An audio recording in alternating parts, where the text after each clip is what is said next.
오늘의 플러스 AI 리더 국가를 꿈꾸는 일본 그 전략을 알아봅니다.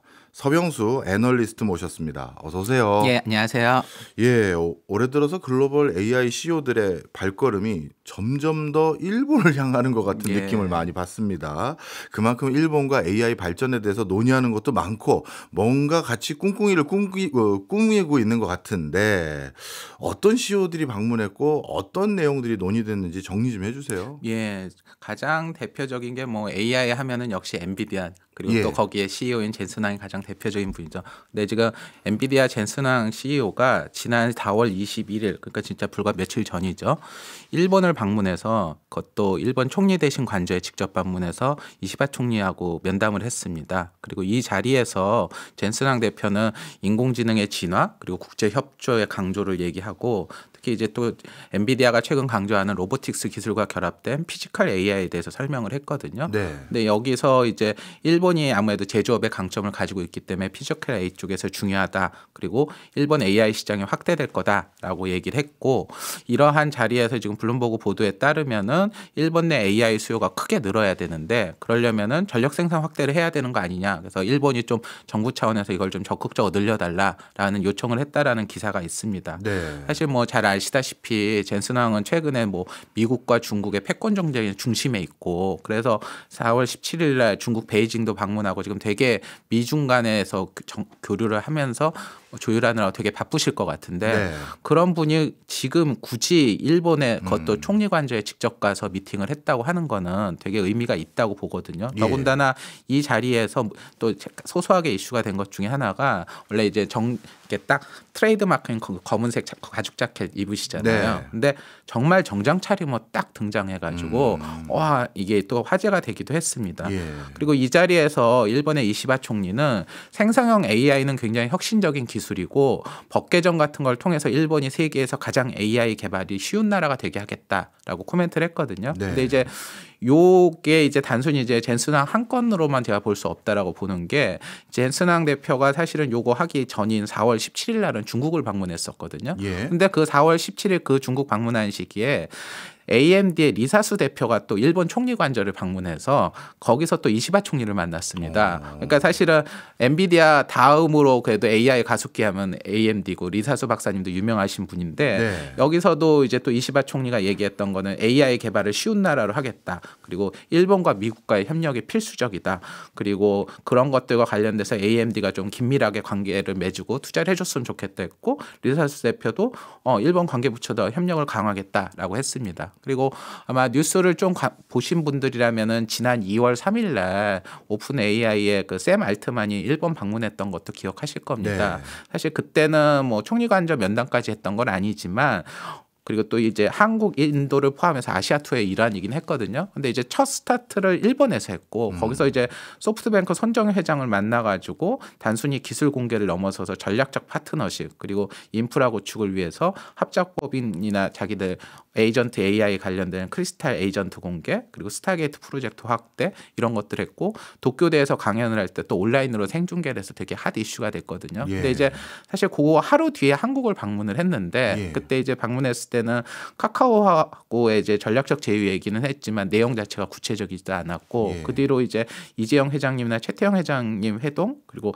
서울대 강연이 있었지만 비공개로 했거든요. 그러니까 이런 것들을 보면은 사실은 좀 무게 중심이 확실히 좀 일본에 좀 더 있었다는 거죠. 네. 그래서 이제 제가 이렇게 보는 거는 뭐 지금 AI 시대에 뭐 가장 대표 기업 하면은 당연히 엔비디아 그리고 오픈 AI 뭐 그리고 거기에 또 AMD 이런 대표 스타 분들이 지금 일본을 연이어 방문하고 특히 두 분 같은 경우는 지금 4월에 방문한 두 분은 일본 총리 대신하고 총리 관저에서 정식으로 만났거든요. 예. 그러니까 이런 것들은 굉장히 좀 의미 있는 변화로 보여집니다. 그래서 그리고 또 거기서 이제 일본 총리가 일관성 있게 얘기했던 거는 일본이 AI를 발전하고 이제 AI 개발을 위해서 되게 적극적으로 하겠다. 그리고 또 아까 말한 대로 그런 것과 필요한 전력이나 이런 것들에 대한 확대하겠다 이런 것들을 했고 이것들을 지금 대표들이 직접 와서 총리 간접까지 가거나 했다는 것들을 보면은 이게 지금 AI가 일본에서 되게 큰 변화가 있는 건가라는 좀 느낌을 받을 수 있다라고 보여집니다. 네. 말씀 듣고 보니까 진짜 흥미롭네요. 글로벌 AI 분야의 최고의 CEO들이 연이어 일본을 방문하고 또 일본 총리도 이들과 적극적으로 같이 부합하는 행보를 보인다. 그렇다면 우리 예전에는요. 일본의 IT 산업은 우리보다도 뒤처졌다. 우린 이렇게 평가를 하고 있었는데 AI 분야에 대해서는 뭐 달라진 겁니까? 그러니까 사실은 지금까지만 놓고 보면 아직까지는 AI 관련돼서는 일본이 한국보다 좀 약간 뒤져져 있다는 평가가 일반적이기도 하고요.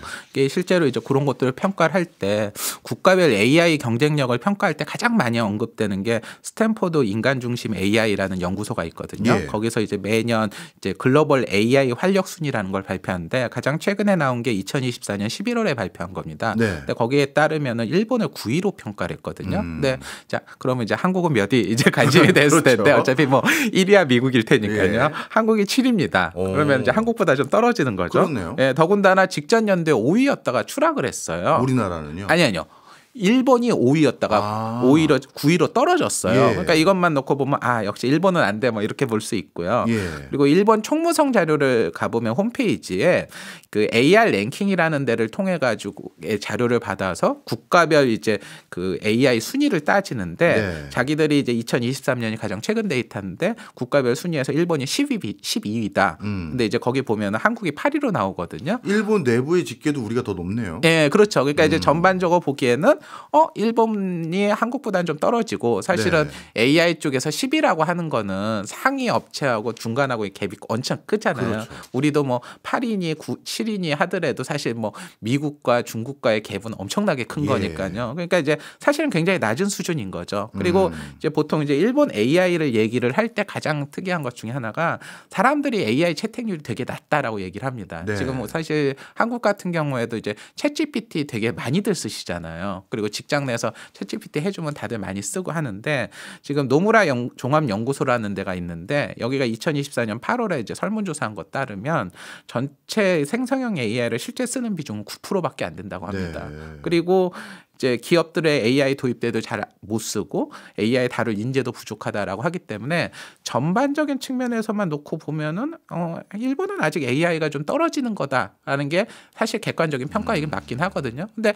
그런데 그럼 왜 글로벌 기업들 왜 가냐 이제 이런 것들에 대한 고민들이 좀 있긴 하는 거죠. 네, 저도 진짜예요. 그 AI가 뒤쳐져 있고 특히 우리나라보다 뒤쳐져 있다는 것이 분명히 여러 가지 통계에서 보여지는데 그러면 글로벌 CEO들이 한국을 와야지 일본을 가야 되는 이유가 혹시 뭐 밝혀진 거나 확인하신 게 몇 가지 있을까요? 예, 그래서 제가 조금 고민을 해보면서 했더니 이제 어쨌건 뭐 일본이 IT 과거 혁명뿐만이 아니라 AI 전반적으로 뒤처진 건 맞거든요. 그리고 아마 코로나 때 기억하시나 모르겠지만 뭐 주민등록증도 제대로 발급된 데서 지급도 못하고 막 난리가 났잖아요. 근데 그런 것들이 일본 사회에서 되게 큰 각성으로 나왔던 것 같아요. 특히 코로나 시기에 우리가 견산이나 이런 것들 그래서 IT 경쟁력을 강화해야겠다라고 적극적으로 나서고 있고 사실 일본 전반적인 거나 시민들의 좀 사용 수준이나 의식 수준은 낮은데 정부나 대기업이 이런 분야에 굉장히 적극적입니다. 그리고 제가 좀 주목을 해서 보는 거는 아까 일본 국가 순위가 되게 낮게 나왔는데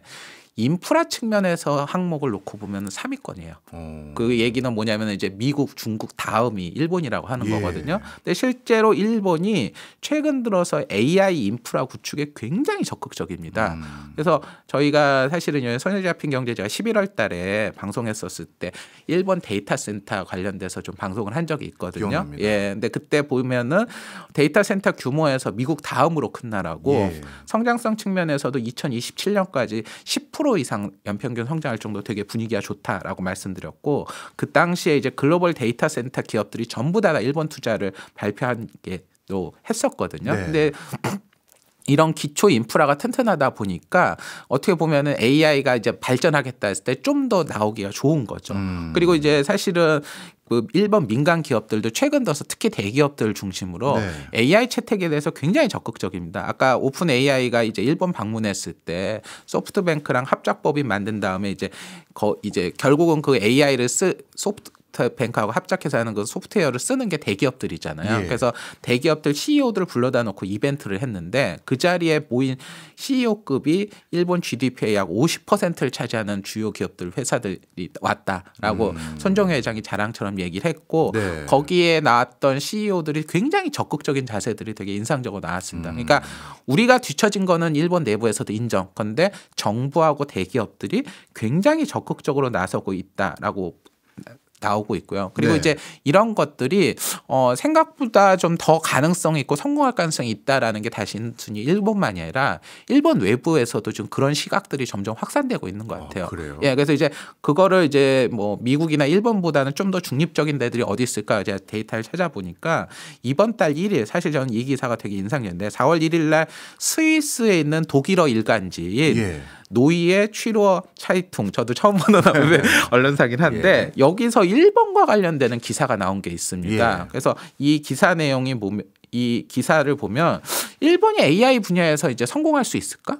앞으로 잘 될까? 이거를 다룬 심층 기사예요. 근데 이제 제가 방금 말씀드렸지만 스위스에 있는 독일어권 매체니까 아무래도 좀 더 중립적일 것 그럴 수 같아서 있죠. 예, 저는 이 기사를 한번 좀 언급을 드리려고 하는데요. 네.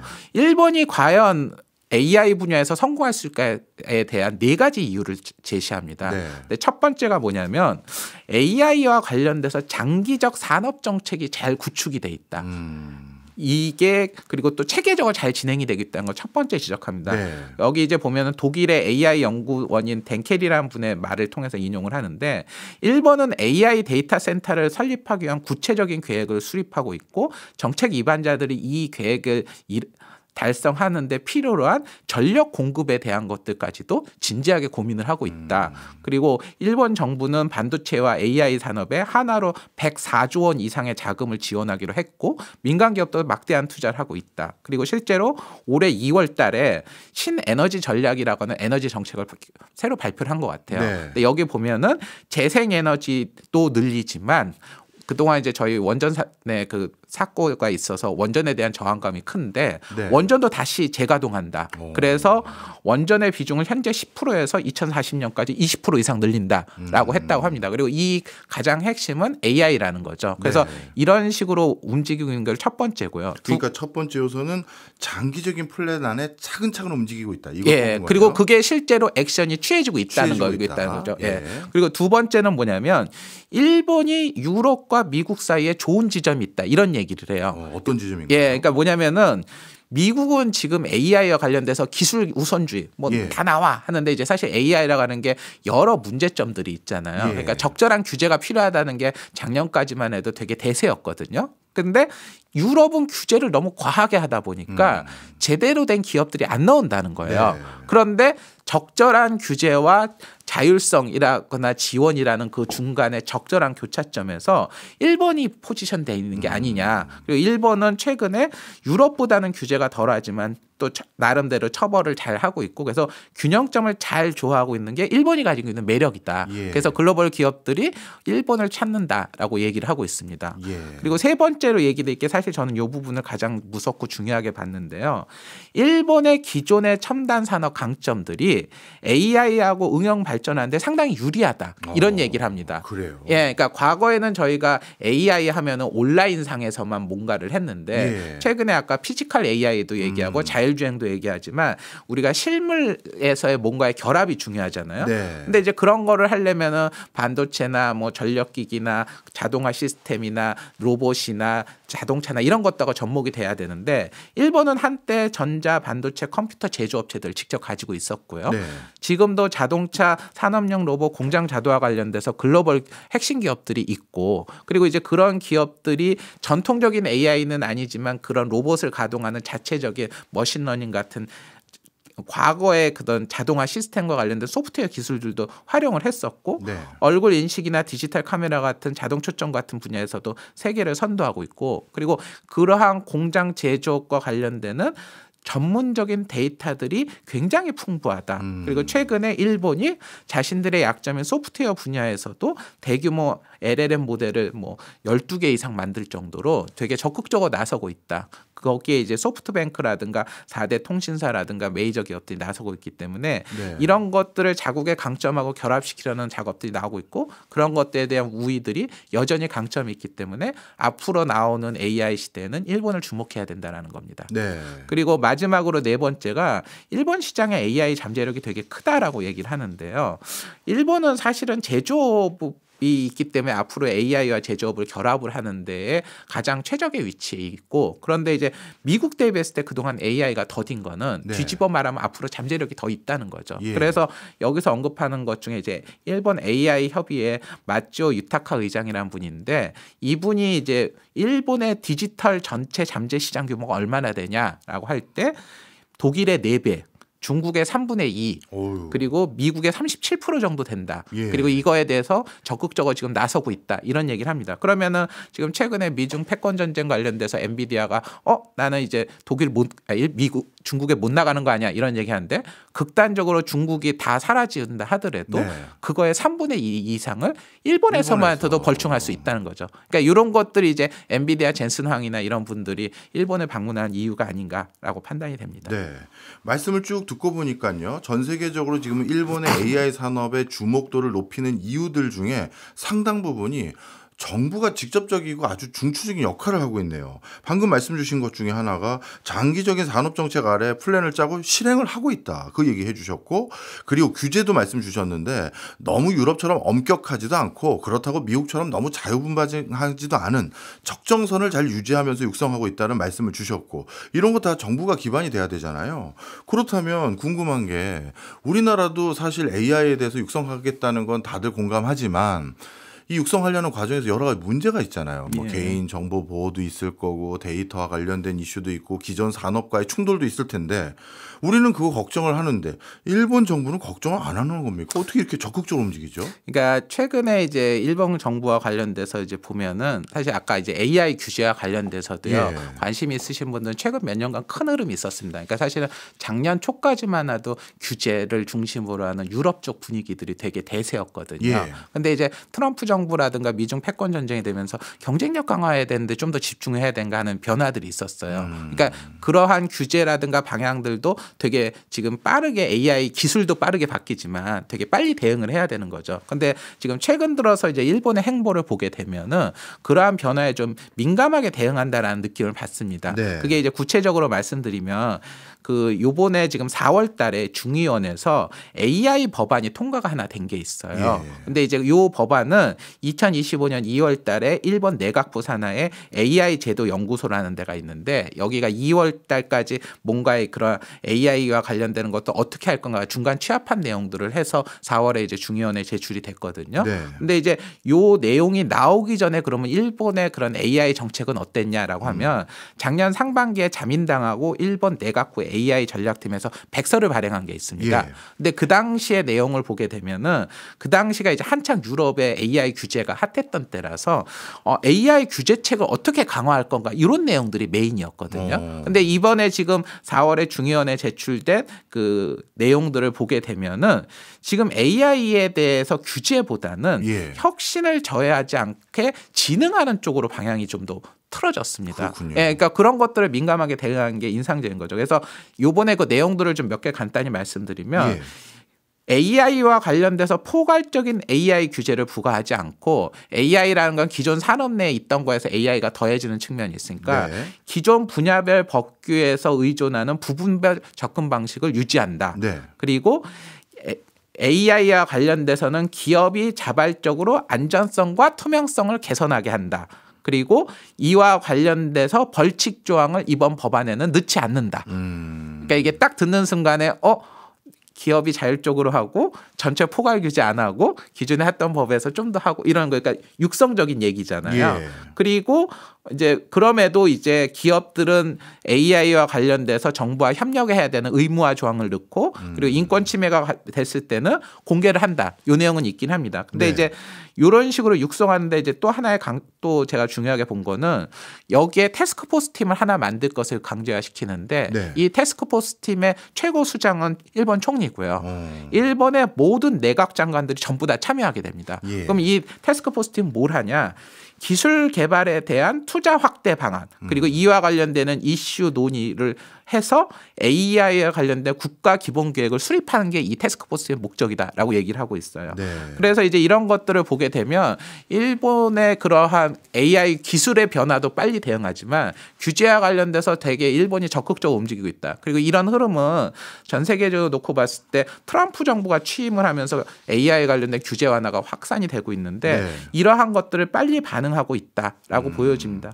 저는 최근 한 몇 년 사이에서는요, 제일 방송할 때 기분 좋았던 게 우리 기업들이 일본을 넘어서서 뭐 세계 최고의 또는 세계 최초의 뭐 이런 거 말씀드릴 때 참 그래도 기분이 좋았거든요. 과거에는 분명 일본 산업이 우리보다 위에 있었던 적이 있으니까요. 그런데 야, 이러다가 AI 시대에서는 다시 우리 기업들이 일본에 밀리는 게 아닌가 걱정이 드는 말씀을 일부에서 잔뜩 해주셨어요.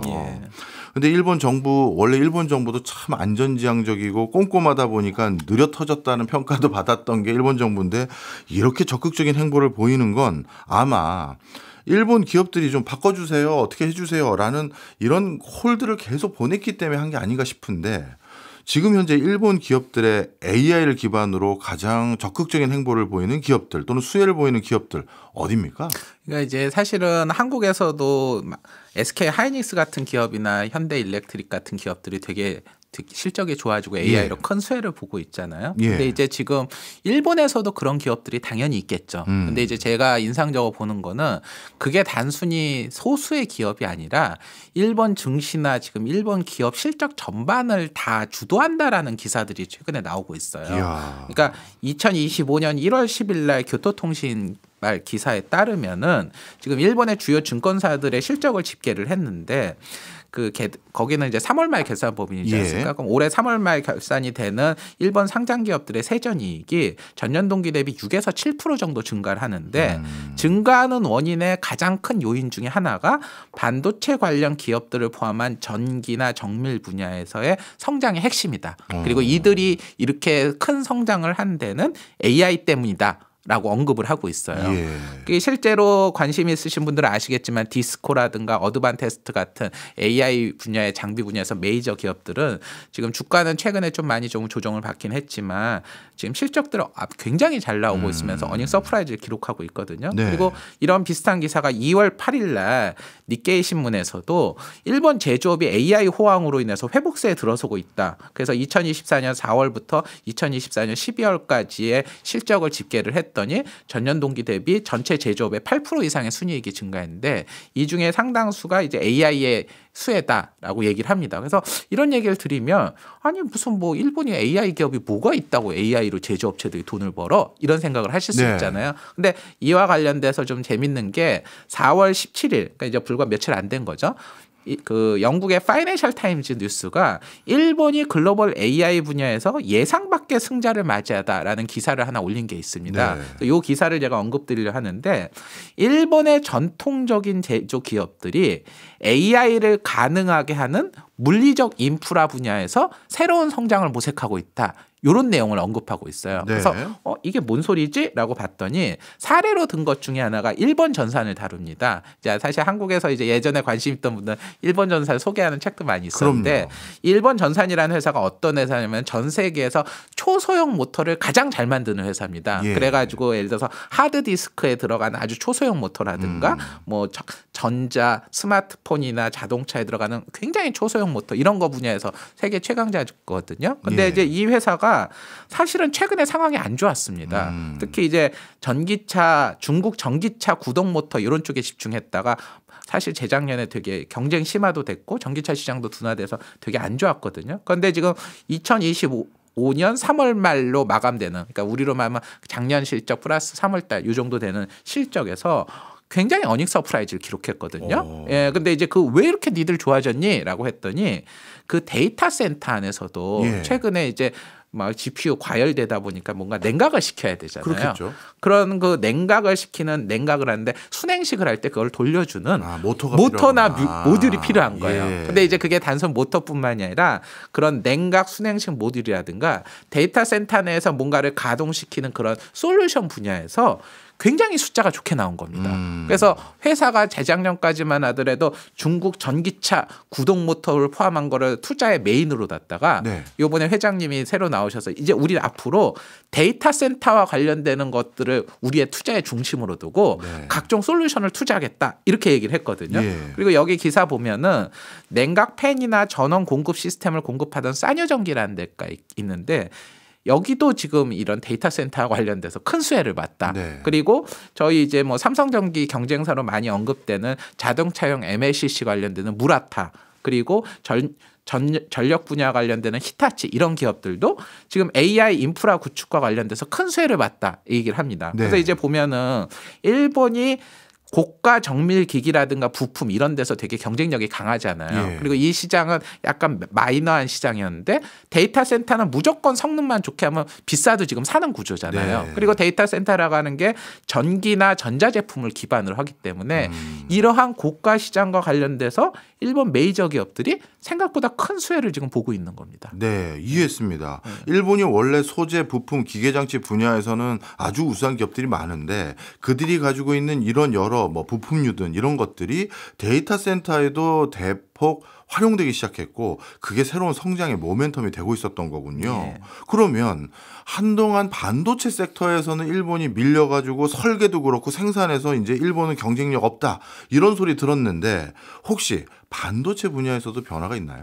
예, 그러니까 사실은 반도체 분야와 관련돼서도 사실 좀 걱정되는 제가 보기에 한국 네. 사람 입장에서 게 있습니다. 사실은 반도체 관련돼서는 아마 이제 관심 있는 분들은 TSMC가 일본에다가 첨단 거요. 반도체를 해서 그 JASM이라고 하는 걸 했다라는 걸 아실 겁니다. 근데 뭐 예. 그거는 사실은 TSMC 거니까 뭐 좀 덜하긴 하죠. 그럼에도 일본 내 반도체 생태계가 구축되고 있는 거는 무서운데 예. 이제 또 다른 회사인 라피더스라는 회사가 있습니다. 이게 이제 뭐 아시는 분들 아시겠지만 간단히 설명드리면 라피더스라는 회사는 일본의 덴소, 키옥시아, NEC, NTT, 소프트뱅크, 소니, 도요타, 미쓰비시 UFC 은행 해서 8개 일본 은행이 합자를 해서 설립을 한 거고 네. IBM 기술을 받아서 우리도 지금 완성을 못한 2나노급의 파운더리를 2027년까지 완공하겠다. 반도체 한 번도 안 만들어서 예. 내가 그리고 그런 목표로 2022년에 설립됐습니다. 예. 그래서 사실 저도 뭐 그런가 보지라고 하고 별로 신경을 안 썼고 예. 되겠어? 라고 싶었거든요. 근데 지금 제가 요번에 이제 AI 관련되는 자료들을 보면서 인상적인 게 최근 한두 달 사이에 라피더스 관련된 뉴스들이 계속 나오고 있어요. 뭐가 나왔는지 좀 언급드리면 2025년 3월 31일 날 일본 산업통상자원부가 그 라피더스에 대해서 3,025억 엔 하나로 약 한 8조 원 정도 되는 돈에 자금 지원을 하겠다라고 발표를 했습니다. 예. 그러니까 벌써 지금 한 2, 3년 지난 회사에 국가 돈을 8조를 집어넣는다고 하는 거는 사실은 뭔가 그냥 아예 근거 없는 거는 아니라는 거잖아요. 그리고 4월 2일 날 기사에 따르면은 네. 4월 말까지 웨이퍼 시험 장비 생산을 위한 장비 조정에 들어간다. 그리고 블룸버그 뉴스에 따르면은 2027년 2나노 공정 양산을 위한 시험 웨이퍼를 7월 말까지 완성할 계획이다. 이런 기사들이 나오고 있고요. 뭔가 꿈틀꿈틀 되네요. 예. 그리고 4월 4일 날 니케이 신문 기사에 따르면은 일본 CEO하고 인터뷰를 했는데 27년까지 첨단 반도체 공급을 위한 수많은 잠재 고객들을 이미 확보를 했고 예. 그들 중에는 애플, 구글 같은 데하고도 논의하고 있다라고 얘기를 하고 있습니다. 그리고 4월 25일 날에는 일본 참의원에서 법안 하나가 통과가 됐거든요. 네. 근데 이 법안의 내용은 라피더스를 포함을 한 일본 반도체 기업들에 대해서 일본 정부가 직접 지분 투자를 할 수 있는 내용이거든요. 실제로 그래서 이 통과 기사 관련되는 내용들을 보면은 라피더스 지원이다라고 얘기를 하는데 일본 정부가 이제 독립 행정법인인 정보처리 추진 기구라는 걸 통해서 출자를 할 수 있는데 라피더스에 대해서는 이미 올 하반기에 1,000억 엔을 투자할 계획입니다. 1,000억 엔이 1조가 넘죠. 그리고 추가 출자를 통해서 정부가 최대 주주로 올라설 수 있다. 이런 얘기도 있습니다. 네. 그러니까 이게 지금 보면은 뭐 라피더스뿐만 아니라 뭐 일본 정부나 일본 기업들이 투자해서 뭐 망한 케이스들이 원체 반도체에 많다 보니까 아직까지는 이걸로 뭐 됐다라고 말할 수는 없지만 벌써 한 2-3년 된 회사를 굉장히 적극적인 정부 지원이 들어서고 있고 하는 거를 보면 이게 뭔가 좀 만만치 않나라는 생각이 들고요. 그리고 사실은 TSMC가 일본에 진출을 해서 굉장히 적극적으로 기술이나 투자를 하고 있고 일본 네. 정부의 지원도 받고 있고 그래서 예. 대만과 일본이 좀 더 가까워지고 있고 일본이 반도체 장비나 소재 분야에서 경쟁력이 강하기 때문에 이거를 마냥 그냥 의미 없는 뉴스로 보기는 좀 걱정이 된다는 거죠. 네. 그리고 반도체 생산뿐만이 아니라 설계 쪽 관련돼서도 좀 인상적인 뉴스가 있는데 네.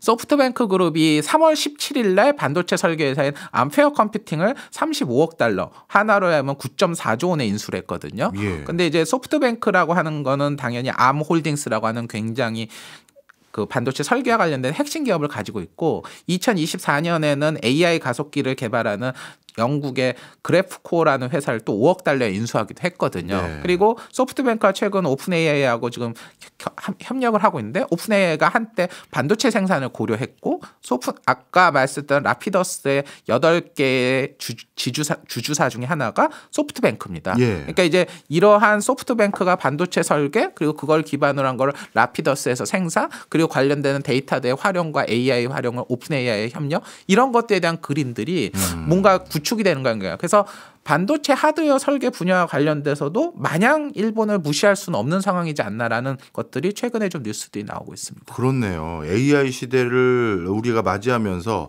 반도체 분야에서도 밸류체인이 변화되고 있는데 그 상황을 일본 기업들이 치고 들어가는 느낌이 확 오는데요. 예. 그렇다면 반도체도 이렇게 따라잡기가 지금 시작되고 있는 것 같은데 마지막으로 소프트웨어. 우리 AI 시대에는 소프트웨어도 중요하다고 많이들 얘기하지 않습니까? 일본이 이 분야도 뭔가 인상적인 행보들이 있나요?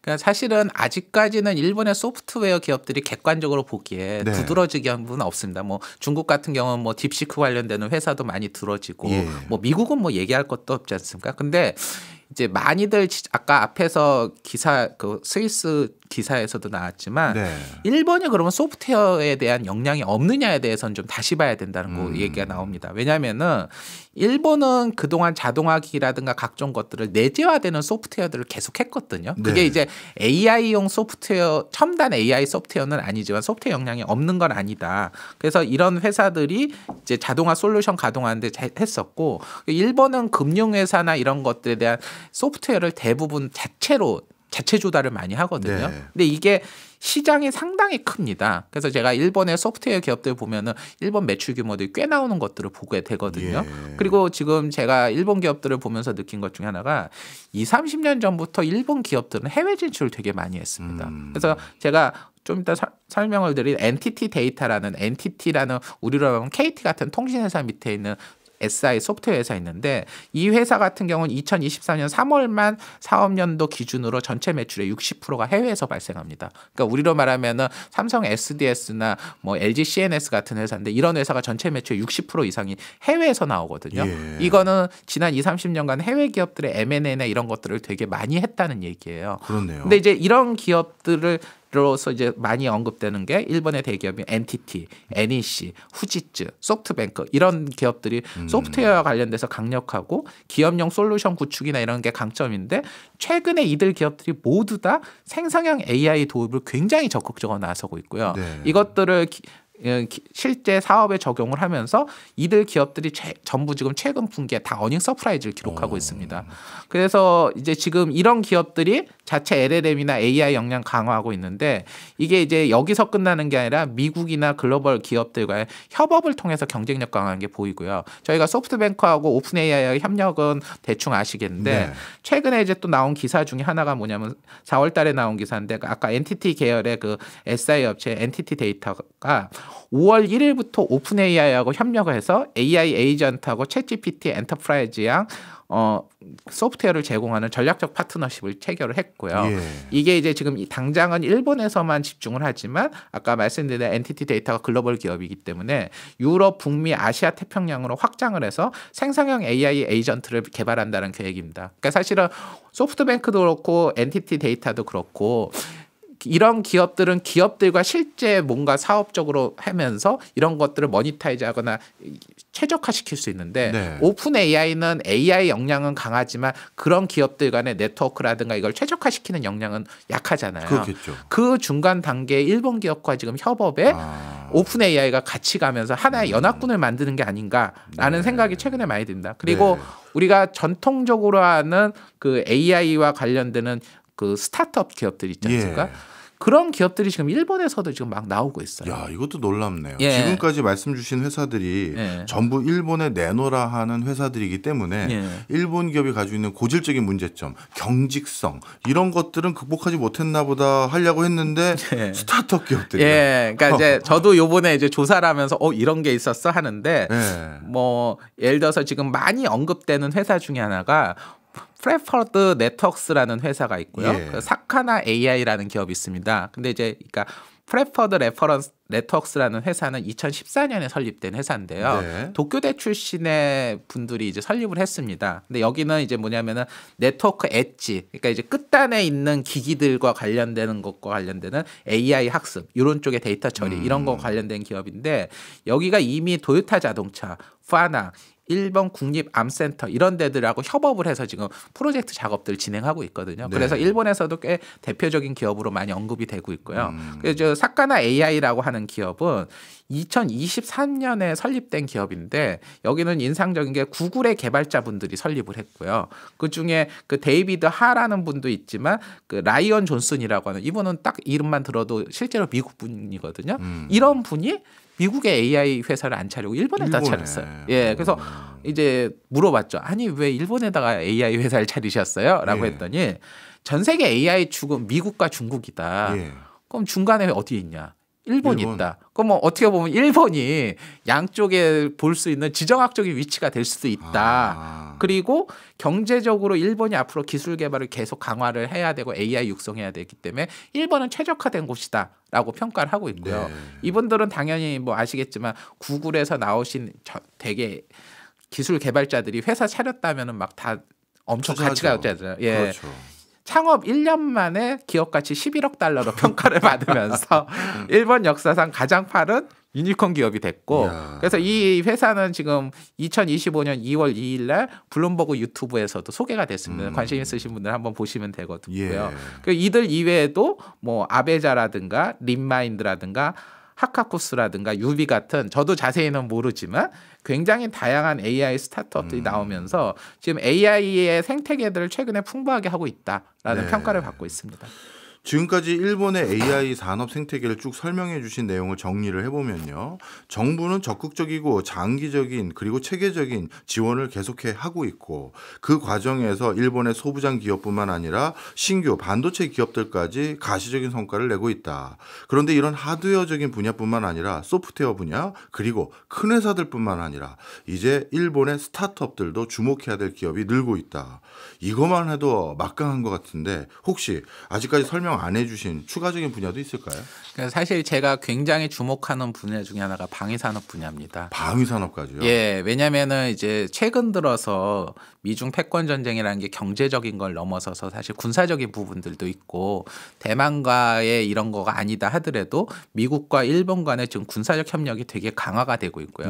그리고 군사적인 부분에서 지금 핵심에 AI가 들어서고 있습니다. 그렇겠죠. 실제 미군 같은 경우에도 중국군이 대만을 공격을 한다고 했을 때 뭐 지옥도 전략이 돼서 수많은 드론들을 무인 드론들을 공격해서 막겠다. 이게 인도태평양 사령부 사령관이 직접 한 발언이고요. 그래서 지금 AI 관련돼서 어떻게 갈 거냐라는 것들이 지금 가장 화두거든요. 그리고 미국과 일본의 군사적 동맹이 점점 강화가 되면서 아시아권에서의 군사적에서 최전방에 일본이 뭔가 핵심적 역할을 해달라. 그래서 미국과 일본, 한국 간의 이런 군사적 교류들도 최근에 강화되고 있습니다. 그렇다고 하면은 AI 측면에서도요. 일본의 AI 역량이 강화가 돼야 군사적 협력에서 미국과 일본이 서로 격을 맞출 수 있고요. 그리고 그렇게 해서 일본이 군에서 AI 역량을 강화를 하게 되면 아시겠지만 군에서 확산된 기술이 민간으로 확산된 케이스들은 굉장히 많지 않습니까? 그러면은 AI 방위 산업 분야에서의 AI 발전이라는 게 민간을 포함한 일본 전체 AI 생태계에 굉장히 큰 변화를 줄 수 있다라는 생각을 저는 하거든요. 예. 근데 이제 이와 관련되는 뉴스들도 최근에 좀 나왔습니다.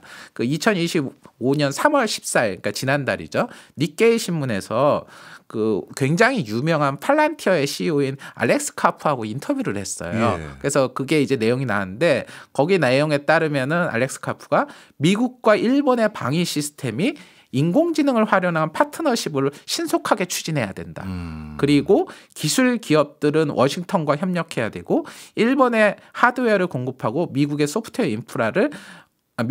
인프라 회사들을 제공할 수 있을 거다라고 인터뷰한 기사가 있습니다. 예. 근데 이제 사실은 팔란티어라고 하는 기업이 얼마나 특별한지는 다 아실 테고 최근에 제가 방위산업 쪽에 있는 분들하고 얘기를 하면은 팔란티어 때문에 다른 방위산업 업체들이 죽어날 정도로 지금 팔란티어의 위상이 때문에 뭐 부주 해밀턴이라든가 수많은 기업들이 안 좋다는 얘기들 하거든요. 예. 그래서 이런 회사가 지금 이런 것들을 일본의 경제 매체하고 직접 인터뷰를 했다고 하는 거는 예. 저는 좀 되게 인상적이라고 보고요. 예. 그리고 이 3월 3일 날 니케이 신문을 보면은 저희 오커스라고 해서 미국, 영국, 호주가 지금 하나로 묶인 안보 동맹 있지 않습니까? 예. 여기서 일본과 무인기 인공지능 개발을 위한 공동 연구를 제안을 했다라는 기사가 있습니다. 최근 들어서는 이제 차세대 6세대 전투기는 인간이 탄 전투기 하나에다 무인 전투기 여러 대를 붙여서 가는데 예. 이러한 것과 관련돼서 일본한테 먼저 제안을 했다라고 하는 거는 저는 되게 의미가 있다고 보거든요. 그리고 그 전인 작년 9월에는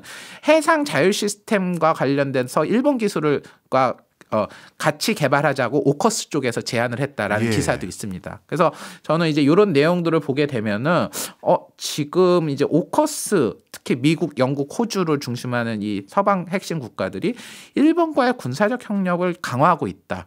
그리고 일본 군사 AI 분야의 가장 핵심적인 알렉스 카프가 최근 시점에서 이런 인터뷰를 일본의 메이저 업체하고 인터뷰했다. 이런 것들을 보면 방위산업 AI와 관련돼서 미국과 일본에 보이지 않는 좀 결합이 나타나고 있는 게 아닌가라는 생각을 좀 들게 하고 있고요. 네. 그러면은 이제 이것들이 이제 과연 일본 방위산업의 기업들의 AI 역량을 전반적으로 향상시키는 방향으로 가지 않느냐라는 생각이 좀 드는 거죠. 네. 그리고 제가 이제 보는 기업 중에서는 일본 방위 산업과 관련된 소프트웨어는 NEC라고 하는 기업이 상당 부분 담당을 하고 있거든요. 근데 이런 기업도 앞으로 그게 잠식이 아니라 오히려 새로운 기회가 나오는 게 아닌가? 그리고 일본의 지금 육해 공군 무기 시스템을 대표적으로 생산하는 게 미쓰비시 중공업입니다. 여기는 이제 뭐 항공기, 함정, 육상 장비 다 하는데 이런 데에 이제 미쓰비시 중공업이 AI 미국의 첨단 AI 기술 적용해서 하는 것들을 하게 되면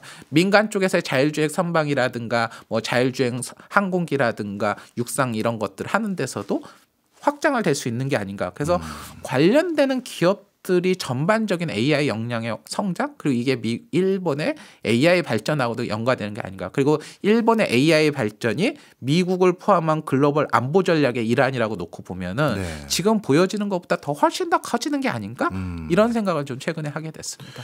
말씀 듣고 보니까 진짜 심각한 위기의식을 가져야 될 것 같아요. 비즈니스 할 때 성과를 내기 위한 가장 쉬운 표현은 더 좋은 제품 만들어 팔면 되는데 더 좋은 제품이라는 게 효율성 좋은 제품인데 AI가 효율성을 높이는 데는 최고의 방편이지 않습니까?